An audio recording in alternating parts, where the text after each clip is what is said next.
Le Cameroun, avec une superficie de 475 442 km², une population estimée à près de 24 millions d'habitants, a un taux de croissance démographique de 2,38%. Un taux de croissance qui impose une certaine réforme structurelle de certains secteurs clés de son économie, dont l'un des piliers est l'agriculture. Le Cameroun avait jusqu'ici assuré son autosuffisance alimentaire et son rôle de mamelle nourricière de la sous-région. Cela à travers des stratégies qui sont aujourd'hui obsolètes. Pour faire face à ces défis, une batterie de mesures ont été prises par le gouvernement. Le programme Agropole, instrument institutionnel depuis 2012, s'attelle à créer des pôles de production agricole et agro-industrielle sur l'étendue du territoire national.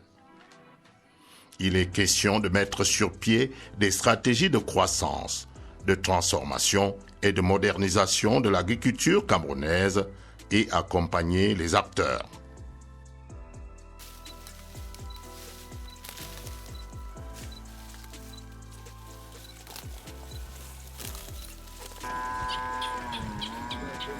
Dans la région de l'Adamawa, où l'élevage est un art de vivre, le programme Agropole entend booster l'activité par la modernisation de celui-ci. Le coordinateur de notre Agropole m'a donné des tracteurs, 3 tracteurs pour quand même faire le champ forager.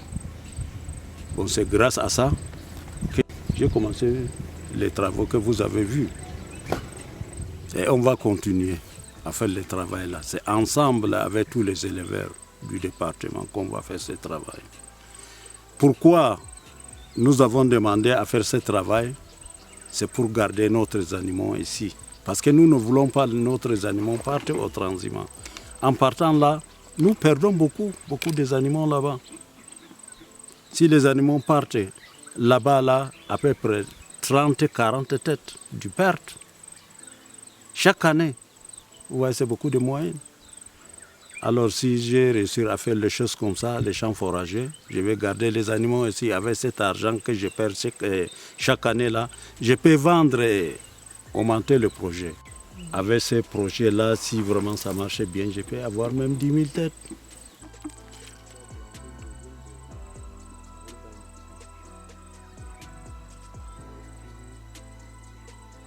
Des champs foragers en toute saison, car l'aliment est un élément essentiel du processus d'engraissement de l'animal.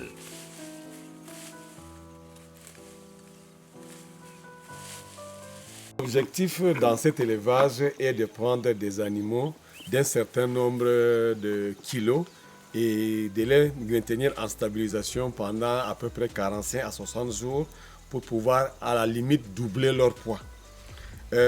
Pour doubler le poids, il n'y a pas de magie à faire. C'est la nourriture principalement qui augmente le poids d'un animal et l'alimentation. Donc le premier aliment, nous disons ici deux choses comme aliment. Il y a le silosynthèse, qui est cette herbe-là, qui a beaucoup de compléments nutritionnels, et puis le bracharia. Donc ces 2 aliments sont des aliments, des herbes sélectionnées. À la limite, on peut même dire importés, qui sont venus d'ailleurs, qui ont fait leurs preuves et qui ont un complément alimentaire très nutritionnel. Comprenez que quand vous prenez un animal qui a 300 kg et que vous voulez qu'il atteigne 400 kg, il faut bien le nourrir. Donc il faut que vous disposez de l'aliment en grande quantité. Donc c'est ça l'objectif en fait. Et en 45 jours, il faut le faire. Donc c'est pour ça que 45-60 jours maximum. Donc vous prenez un animal aux alentours de 300 kg qu'il faut l'acquérir 450 à 600 kg. Donc voilà l'objectif de cette herbe. Il faut qu'il soit disponible en bonne quantité et en qualité.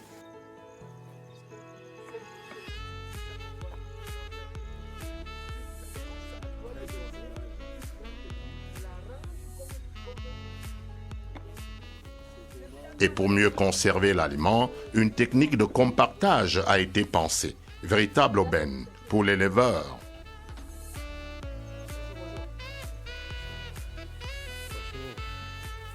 Ça, c'est l'appareil qui compacte les herbes parce que sinon le volume c'est là très gros. Donc une petite quantité remplira le magasin, mais avec cet appareil, on compacte l'herbe, on réduit le volume. Donc on utilise cet appareil. Les bottes que vous avez vues, avec l'appareil qu'on vous a présenté, cet appareil permet de compacter 2 bottes pour pouvoir faire une comme celui-ci. Et ça prend moins d'espace au niveau du stockage. Et c'est avec ça, dans la période de soudure, que nous nourrissons les animaux. Cette botte permet de nourrir un animal par jour.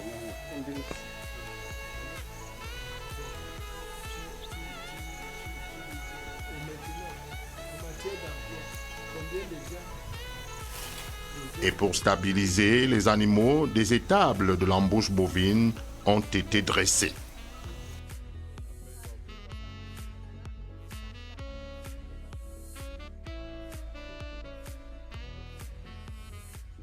Nous sommes au niveau des étables de l'embouche bovine, donc du projet Agropole d'embouche bovine de Bagno. Donc c'est un programme du chef de l'État, son Excellence, M. Paul Biya. Et ce programme consiste à produire plus de viande dans la République pour satisfaire le besoin en aliments. Et dans ce plan, ils ont fait en 2 phases. La première phase, c'est ce que l'État doit faire. Et en deuxième phase, c'est que nous, les bénéficiaires, nous allons faire.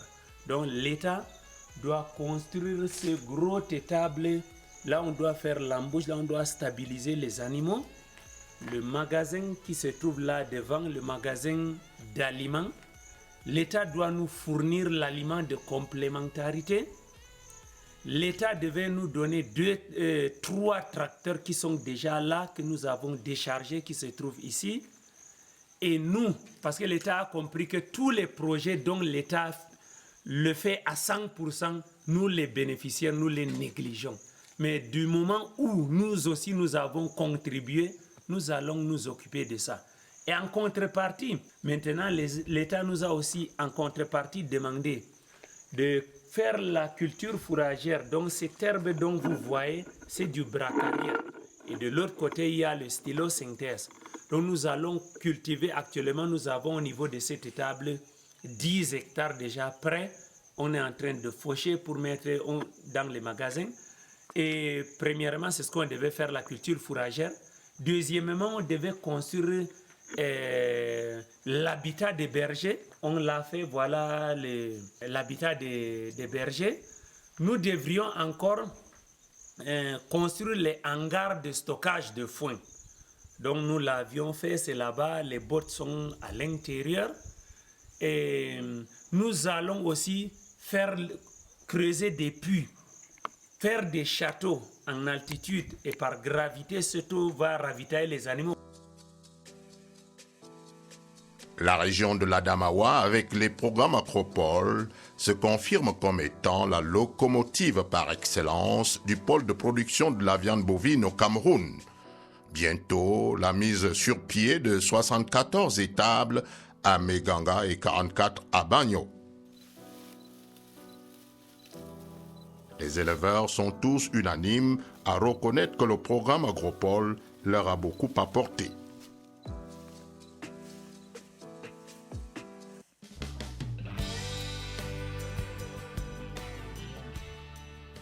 Dans les hauts plateaux à l'ouest du pays, le programme Agropole est présenté là-bas comme une mine d'or, un pipeline qui irrigue moult espoirs auprès des populations bénéficiaires.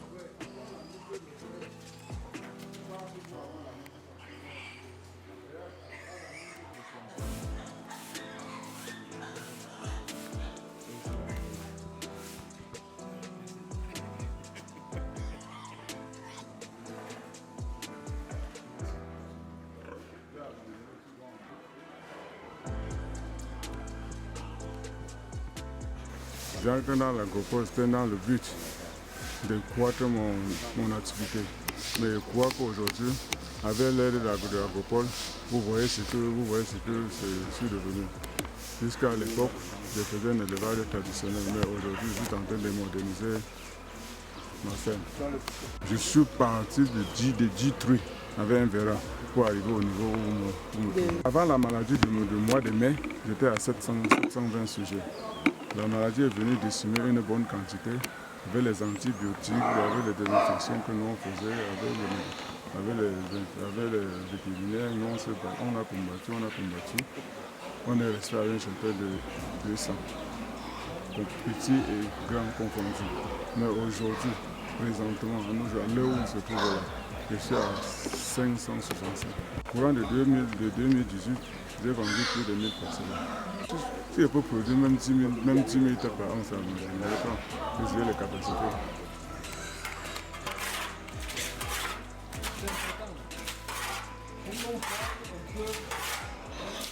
Agropole ici est venu révolutionner l'élevage du porc à la grande satisfaction des acteurs qui voient leur production augmenter considérablement.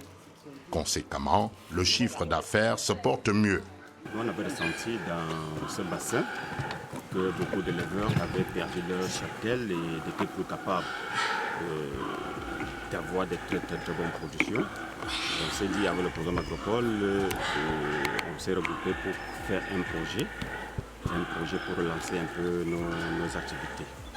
Alors, la situation initiale de ce programme, de cet Agropole au départ, on produisait autour de 5 000 porcs par an. Mais avec le programme Agropole, on est monté autour de 12 000 par an.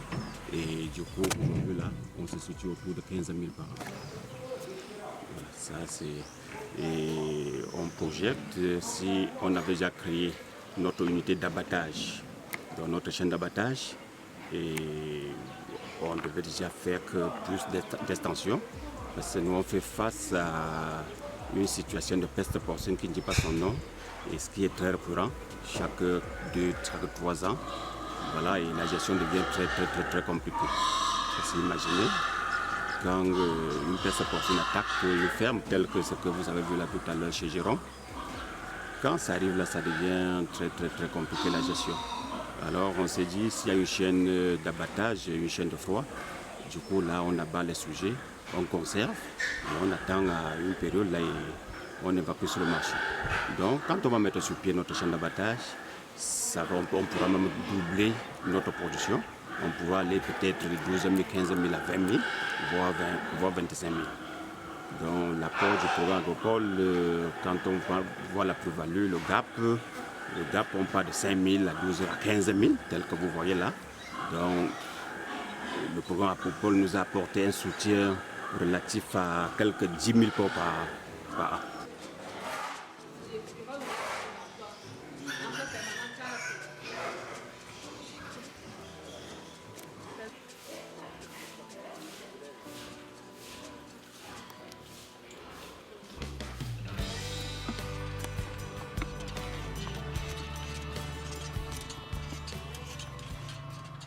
Pour ce qui est de la volaille, pour faire face aux défis qui menacent de plomber la production de poulets de chair et des pondeuses, un dispositif de production de poussins d'un jour a été mis sur pied.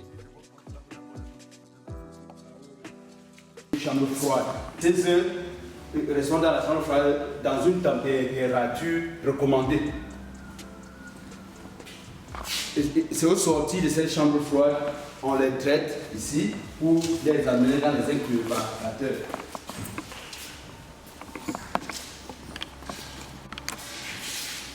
Nous avons encore nous ici les incubateurs.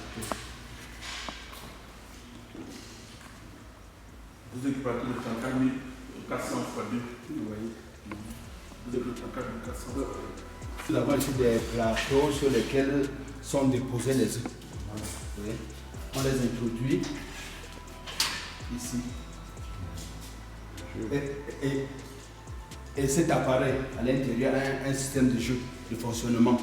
Après 1 heure de temps, à 45 degrés gauche, 1 autre heure de temps, 45 degrés droite.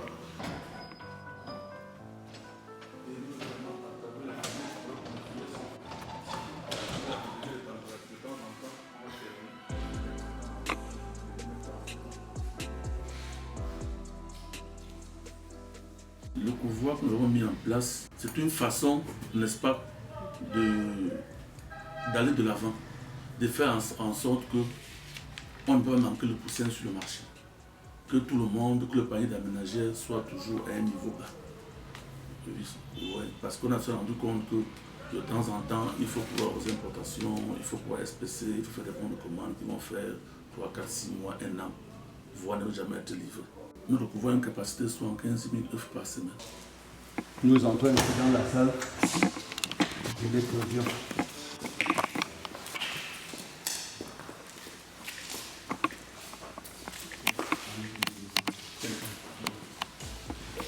Bon, et nous avons ici les éclosoirs. Nous avons une capacité de 11 250 x 2.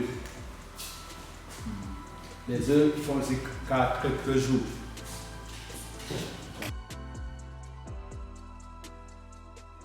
Le prix consiste à sortir, à séparer les corps des femelles. Selon les chétifs, les malades, on les estime par le kilo. Et on ne livre qu'aux clients que les bons poussins.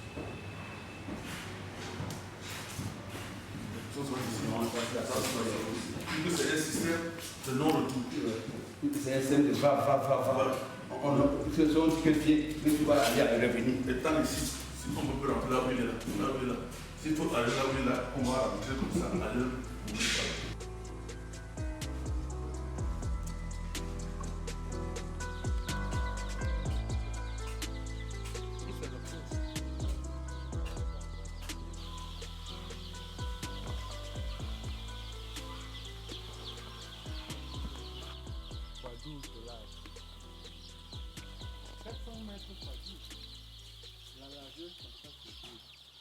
Ce que vous voyez là, c'est les poussins pondeuses.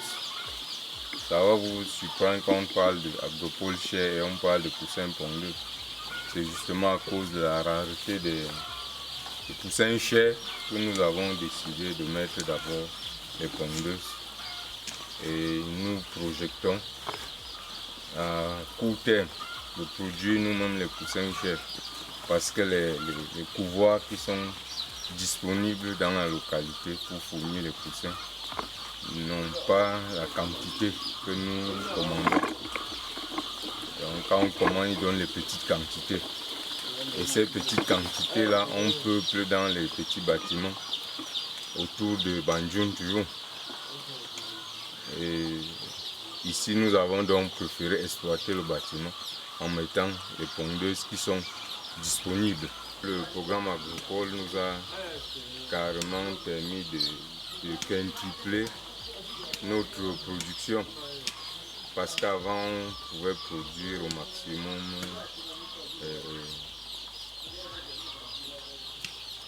250 000 poulets globalement dans tout notre agropole par an. Au jour d'aujourd'hui, nous ne sommes pas loin du million de poulets produits par an. Et l'objectif que nous étions fixé au départ était de produire 1 600 000 poulets par an.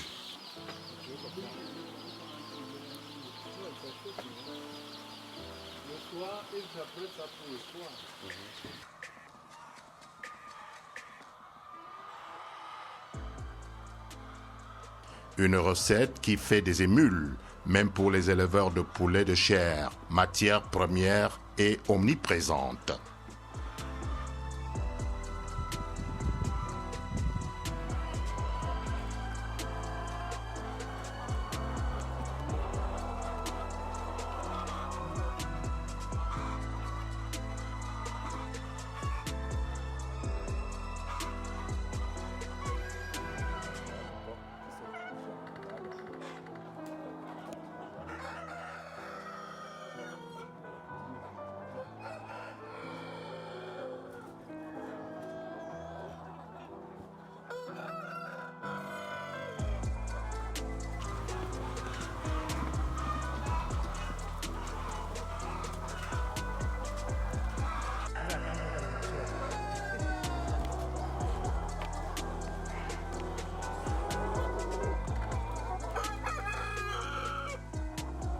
Moi, j'étais au début un producteur de poulet de chair dans un contexte artisanal. Et quand nous avons appris l'existence du programme Agropole, nous nous sommes rapprochés pour nous enquérir de la démarche. J'ai été l'une des personnes dans le groupe qui a bien compris la démarche. Et je me suis lancé pour comprendre que pour avoir quelque chose dans le programme Agropole, il faut s'investir.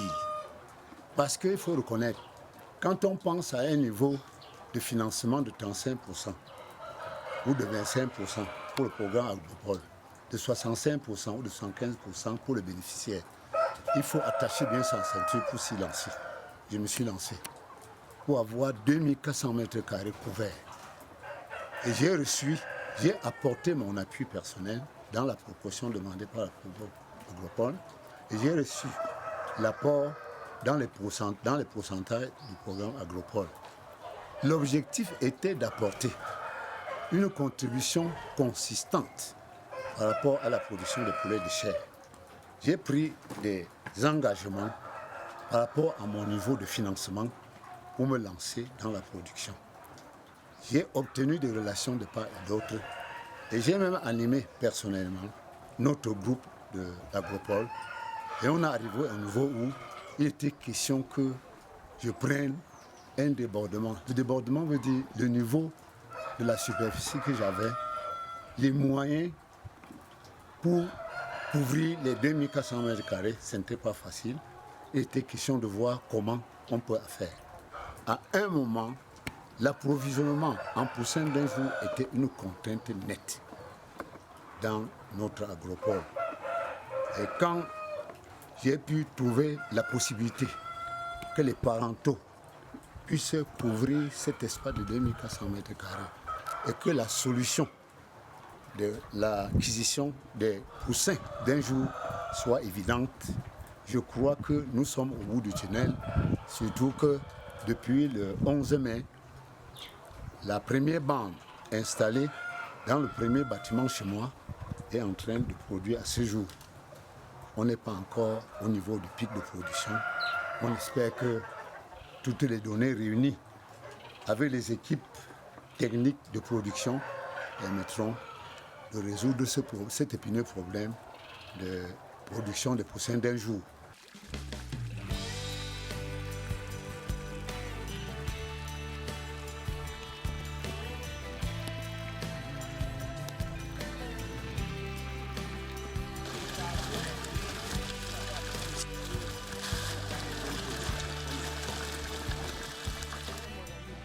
Bienvenue dans le centre du pays où le poisson inonde les étangs désormais. Frétille allègrement entre les nénuphars et autres plantes aquatiques. Une symphonie agréable pour la comptabilité. Les résultats parlent d'eux-mêmes avec la démocratisation des pratiques d'élevage du poisson d'eau douce. Que de transformations opérées dans le secteur. Et puis l'amour.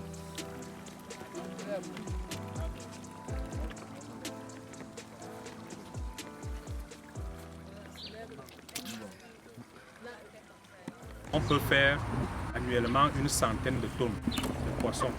En multipliant de tels exemples, je crois que si on a 100 au Kwa Maria, on couperait valablement dans les importations de poissons. Le programme Agropole s'est dit, nous recherchons des niches comme celle-là où nous pensons que notre action peut être facilement visible. C'est pour ça que nous nous sommes lancés dans le poisson.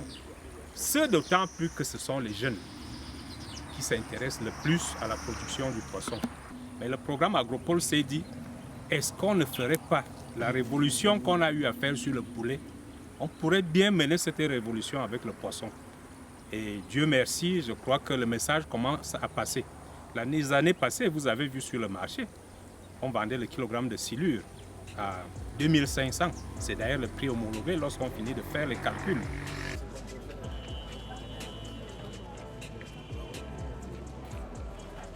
Une foire exposition des produits des étangs a d'ailleurs été organisée pour permettre aux poissonniers du centre, qui se comptent déjà par centaines, d'étaler les produits de leur élevage qui ces derniers temps a pris des galons. Partout, les chiffres sont meilleurs grâce à l'appui technique et financier du programme Agropole. La mission du programme Agropole, c'est de produire davantage ce que nous consommons, pour que nous coupions dans l'hémorragie des devises. Parce que le riz, nous pouvons le faire. Le maïs qui va dans les brasseries, nous pouvons le faire. Nous avons des espaces pour ça. Nous pouvons faire beaucoup de manioc. Le poisson, nous pouvons le produire. L'embouche bovine, nous pouvons la faire.